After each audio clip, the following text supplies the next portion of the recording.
অবশেষে লাখো মানুষের স্বপ্নের স্পাউস ভিসা নিয়ে সুখবর দিল ব্রিটেনের লেবার পার্টি সরকার। যুক্তরাজ্যের বহুল আলোচিত স্পাউস ভিসার আয়সীমা পর্যালোচনা শেষ না হওয়া পর্যন্ত বছরে ২৯,০০০ পাউন্ডের বেশি করা হবে না বলে প্রতিশ্রুতি দিয়েছেন ব্রিটেনের হোম সেক্রেটারি ইভেট কুপার। পাশাপাশি ভিসা প্রক্রিয়া সহজীকরণেরও আশ্বাস দেন তিনি। স্পাউস ভিসা যুক্তরাজ্যে যেতে ইচ্ছুক মানুষদের কাছে এটি জনপ্রিয় ভিসা, বিশেষ করে বাংলাদেশিদের।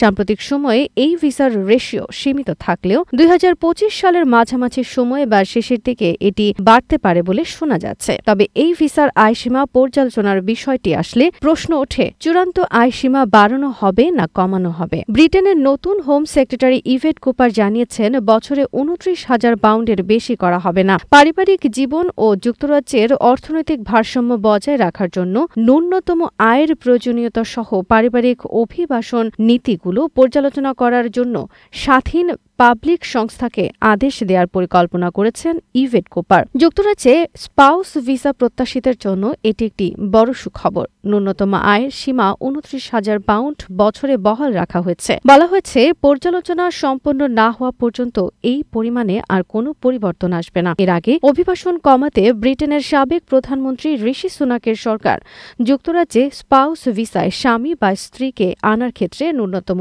আয় ১৮,৬০০ পাউন্ড থেকে বার্ষিক ২৯,০০০ পাউন্ড করে। ন্যূনতম এই আয় আগামী বছর ৩৮,০০০ পাউন্ডে উন্নীত করার ঘোষণা দিয়েছিল ঋষি সুনাকের সরকার, যা বাংলাদেশি সহ সব অভিবাসীদের জন্যই ছিল একটি দুঃসংবাদ। তবে ব্রিটেনে লেবার পার্টি ক্ষমতায় আসার পর স্পাউস ভিসার সাবেক নীতিবিধানে পরিবর্তন আনার উদ্যোগ নেওয়া হয়েছে। উল্লেখ্য, ২০১২ সালের ৯ জুলাই থেকে যুক্তরাজ্যের বাইরের দেশ থেকে স্ত্রী বা স্বামীকে আনার ক্ষেত্রে বার্ষিক আয়ের শর্ত যুক্ত করে যুক্তরাজ্যের হোম অফিস।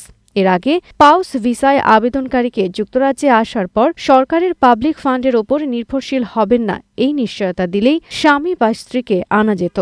তবে ২০১২ সাল থেকে এই সুযোগটি বন্ধ হয়ে যায় এবং বার্ষিক আয়ের শর্ত যুক্ত হয়। তবে সাম্প্রতিক সময়ে যুক্তরাজ্যে অভিবাসন প্রত্যাশীদের চাপ বাড়ার ফলে এবং এই দেশটির অর্থনীতিতে প্রভাব ফেলায় হোম মিনিস্ট্রি স্পাউস ভিসার ক্ষেত্রে বার্ষিক আয় বাড়ানোর শর্ত যুক্ত করে। একই সঙ্গে সামনের বছরগুলোতে এই আয়ের পরিমাণ বাড়ানোর ঘোষণাও দিয়েছিল যুক্তরাজ্যের সাবেক সরকার। তবে সাম্প্রতিক সময়ে যুক্তরাজ্যে অভিবাসন প্রত্যাশীদের চাপ বাড়ার ফলে এবং এটি দেশটির অর্থনীতি প্রভাব ফেলায় হোম মিনিস্ট্রি স্পাউস ভিসার ক্ষেত্রে বার্ষিক আয় বাড়ানোর শর্ত যুক্ত করে। একই সঙ্গে সামনের বছরগুলোতে এই আয়ের পরিমাণ বাড়ানোর ঘোষণাও দিয়েছিল যুক্তরাজ্যের সাবেক সরকার। স্পাউস ভিসায় ব্রিটেনে আসা এক বাংলাদেশি নারী কন্টেন্ট ক্রিয়েটর বলেন, আমাকে পরিচিত অপরিচিত অনেকে মেসেজ করে স্পাউস ভিসা নিয়ে কোনো আপডেট আছে কিনা। আসলে বর্তমানে লন্ডনে আসা একটু আগের তুলনায় ডিফিকাল্ট।